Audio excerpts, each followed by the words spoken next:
ગઈ તારીખ 15 ઓગસ્ટ 2024ના રોજ રાત્રિના 11:30 વાગે વરાછા રામનગર વિસ્તારમાંથી જૈનિલ ચૌહાણ નામનો એક વ્યક્તિ એમના બે મિત્રો સાથે બાઇક ઉપરથી પસાર થતો હતો.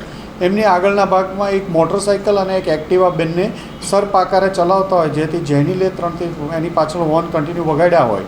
આ બાબતે સામાન્ય આવી નજીવી બાબતમાં ઝઘડો કરી જૈનિલને આ લોકોએ માર્યો અને એમાંથી એક કિસ્સામાં જૈનિલના ગળાના ભાગે તથા સાથળના ભાગે ચપ્પુ મારી દેતા જૈનિલનું મૃત્યુ સારવાર દરમિયાન નીપજ્યું હતું.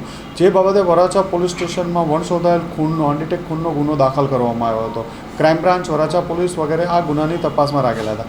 દરમિયાનમાં ક્રાઇમ બ્રાન્ચના પોલીસ ઇન્સ્પેક્ટર મોદી સાહેબ અને પીએસઆઈ ધનગઢ અને હેડ કોન્સ્ટેબલ યોગેન્દ્રસિંહને એક બાતમી મળી હતી કે આ ગુનામાં સંડોવાયેલ વિમલ, ધનજીભાઈ કલસરિયા, ઉત્તમ તળવિયા અને ડેનિશ સુરતી સંડોવાયેલા, જે આધારે આ લોકોને ભાવનગરથી લાવી પૂછપરછ કરતા એ લોકોએ ખૂનનો ગુનો કબૂલેલો હોય, જે અનુસરે એમને ધરપકડ કરવામાં આવી છે અને આગળ વધુ તપાસ અર્થે વરાછા પોલીસ સ્ટેશન સોંપવામાં આવશે.